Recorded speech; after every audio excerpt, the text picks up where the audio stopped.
Welcome back to the IBFP. Here's your host, Foxy New.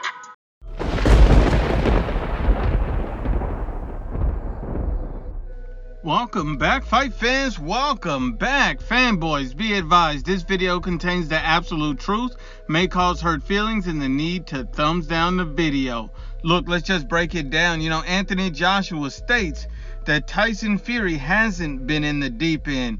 And look, let's just break it down, and we're going to give you the absolute truth. Anthony Joshua came out in an interesting interview where he stated, if the sport is lacking so much talent that all you need is feints and movement to be classed as one of the greats of this generation, with hard work, motivation, and studying, you can overcome that. So what did these people see in Tyson Fury that's so fearsome, that's so intimidating, that he can't be touched at the top level? And obviously that's directed at all these fanboys, these fair weather fans, these guys who coming out of the woodworks, after Tyson Fury beat Deontay Wilder, these Fury's fanboys, stating that this guy can't be beat, he's the best they've ever seen, the greatest of a generation.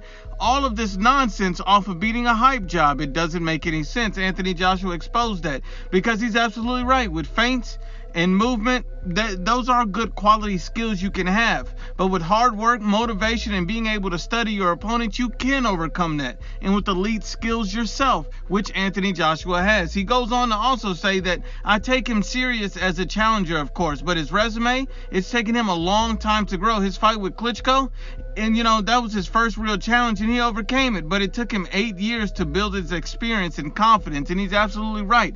All of that, and it took you 8 years. And then you also look at Deontay Wilder. He also goes on and states that, and then he had 2 years out and fought Deontay Wilder and hasn't been in the deep end for long enough to show me that he can swim for a long time. You have to continually prove that you belong there. You don't just come there once or twice. For me as a fighter, that's how you gain my respect. And look, this is what Anthony Joshua is essentially saying for anyone that has a confuser that doesn't clearly understand. Tyson Fury, he's only had 2 fights in his career that people thought were big tests, that were truly challenging, that he could have lost. And people view those 2 fights as Deontay Wilder and Vladimir Klitschko. No other fights in his career people thought that Fury could lose, that he would lose, that he was in a 50-50 fight, that he was in a close competitive fight. So out of all of his fights, you've only had 2, so he's not consistently fighting and putting it all on the line. He doesn't consistently fight the best. That's not who he is. If you look at his entire body of work, he's had 2 fights where people thought these are going to be close, these are going to be hard, these are going to be tough. And look, and Joshua has a right, because look, if you look at Anthony Joshua's resume, look at his resume and see if he's been on the deep end, if he's been the guy. And he has been, because if you look at his resume, you see that Anthony Joshua is a unified heavyweight champion of the world, a 2-time unified heavyweight champion of the world. He has avoided no styles. You see styles like Andy Ruiz is difficult for him. But after he lost the first Ruiz fight, he came back and took an immediate rematch and won. He fought guys like Carlos Takam. He fought guys like Joseph Parker, who move around a lot. So he doesn't avoid any types of fight. He's also fought and beat Klitschko. He's also fought and beat, Dillian White. He's also fought all of these guys that they put in front of him. He fought an undefeated Dominic Brazil. He fought, all of these guys at their top, when they were their best. And Anthony Joshua continues to take on difficult fight. He's even fought a Povetkin. So he's fought every style from Povetkin, Klitschko, Dillian White, Carlos Takam, Andy Ruiz. So what style is he ducking? He's ducking none. He's taking on the best, and his resume proves it. He has the best resume in the heavyweight division by consistently going out there time and time again fighting the best. That's why he's a unified heavyweight champion. He's the only guy in the division truly attempting to be great and is actually doing it fight after fight after fight. And then when you look at Tyson Fury's resume, when you really break down and dissect it, you see Tyson Fury has a win over an all-time great Hall of Famer Vladimir Klitschko. You're absolutely right, he does. But why did he duck the rematch? And why is that fight tainted? I'll tell you why that fight is tainted. Because Tyson Fury failed. He popped dirty. We got to understand. For what? For a banned steroid. See, a lot of people think it was just cocaine. No, he also popped dirty for a banned steroid.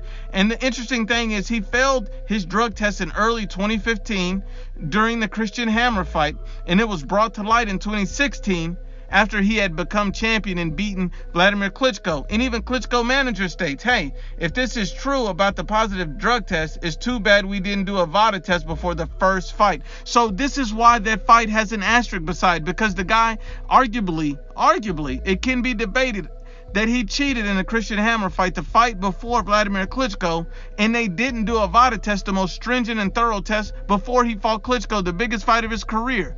So there was no VADA test, but the prior fight, he had already popped dirty for a banned steroid. So how do you know he wasn't on the juice against Klitschko? You simply don't. There's an air of controversy about that. And what makes it even more controversial is that he never rematched him when Klitschko had the VADA test in place for the second fight. The first fight didn't have VADA, Fury won. The second fight, Fury ducked the rematch, didn't take it, and there was a VADA test in place. Well, people say, well, there was mental issues. And I find that funny because, some of the most prevalent side effects of failing this particular steroids are mental issues, such as depression, the same type of thing, which people said that's the reason why Tyson Fury pulled out of the rematch. We got to be honest and unbiased. You also look further into his resume and you see Tyson Fury, arguably lost to a guy like John McDermott. He arguably lost to this guy. Anthony Joshua has no controversial fights on his resume. Either he won or he lost. There's no in between. There's no gray area. There's no drug test speculation like in the Klitschko fight, and there's no controversial decisions like in the McDermott fight. And then when you look at Deontay Wilder, his other biggest win of his career, Deontay Wilder was an absolute hype job who cannot fight, who cannot box on the back foot, who has a very low IQ, and who is a one-trick pony.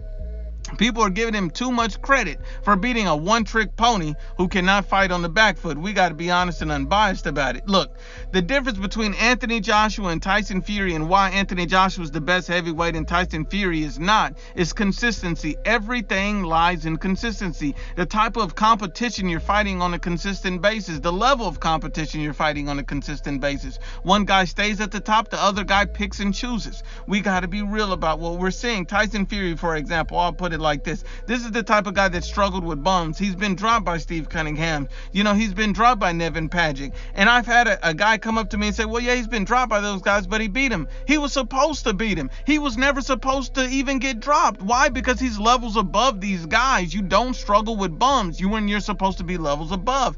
That's what we're talking about. People are delusional about what they're seeing. And let me break something down that people simply don't understand. And take this in slowly. Tyson Fury avoids styles that do not fit his strengths. Let me explain this to you. Tyson Fury tries to only fight fights that cater to his strengths as a fighter. He does not really like fights that do not cater to his strengths. So he's not free smoke for anybody. Anthony Joshua was fighting Ruiz in a rematch and even took the fight a guy that's short, stocky, and fast hands. That's not a style that Anthony Joshua looks great against all the time. You see, he didn't look that great against him against Carlos Takam, but he still fought it because he was free smoke. He fought Klitschko. He's free smoke. He fought Joseph Parker, a mover, a guy that was going to push him to 12 rounds and still won. These are styles that don't always make you look good, but he still took it. Fury avoids styles that do not fit his strengths. And let me give you a prime example of that. When he fought Deontay Wilder and Vladimir Klitschko, both of these guys fit his strengths. Deontay Wilder's looking for one shot at a time. Vladimir Klitschko was looking for one shot at a time. These guys are looking for the big knockout punches. These guys are not going to the body. These guys are not mixing it up. These guys are not applying pressure. Those are styles where Tyson Fury can sit back, time you, gauge expectations and reactions, and toy with you in the ring. They fit his strengths. And I have no problem with him picking those guys, but you can't pick those guys and then avoid everybody else. And what I mean by avoiding everybody else is, you look at Tyson Fury and Dillian Whyte. He agreed before the Deontay Wilder rematch, he agreed to fight Dillian Whyte for the WBC Diamond belt to see who would face Deontay Wilder. And then after that, he pulled out and said nope. And he called Dillian Whyte a bum, and then he ended up turning around fighting bums and Tom Schwartz and Otto Wallin. But Dillian Whyte's a bum. When Dillian Whyte has one of the best resumes in the heavyweight division, we got to be real about what we're seeing. Then he ducked Anthony Joshua. Anthony Joshua offered him 60-40 before there was even a Deontay Wilder fight, and he ducked that too. So we got to be real. If he wanted to be great, he could have tried to be a unified champion. He could have quieted down Dillian Whyte, one of the guys with the best resumes in the heavyweight division. See, but he ducked both of those fights. Why? Because both of those guys apply pressure. Both of those guys throw punches and bunches. Both of those guys make it difficult. See, you got to understand, both of those guys go to the body. Both of those guys apply pressure. Both of those guys have elite level power. Anthony Joshua's an elite level puncher, can knock you out with any shot. Dillian White is a little bit different. He has an elite level left hook, and he's the body snatcher for a reason. Both styles are a problem for Tyson Fury. And it's funny when they say, well, you know, Tyson Fury schools both of these guys. These guys don't have a chance against Tyson Fury. Well, the interesting thing is, did Tyson Fury school Otto Wallin? Think about it like this. Otto Wallin has a difficult style for Tyson Fury, but he does not have the talent, skills, or power to potentially beat him. And yet he still gave Tyson Fury hell. He still gave him hell, and he doesn't have the skills, power, or talent to beat him. And this is an Otto Wallin who simply just applied pressure. Imagine a Joshua or a White who has elite level skills to apply that pressure. See, Vladimir Klitschko and Deontay Wilder, these guys were looking for one shot. They were applying no pressure. This is what people don't understand. Styles truly do make fights, and this is facts, not feelings.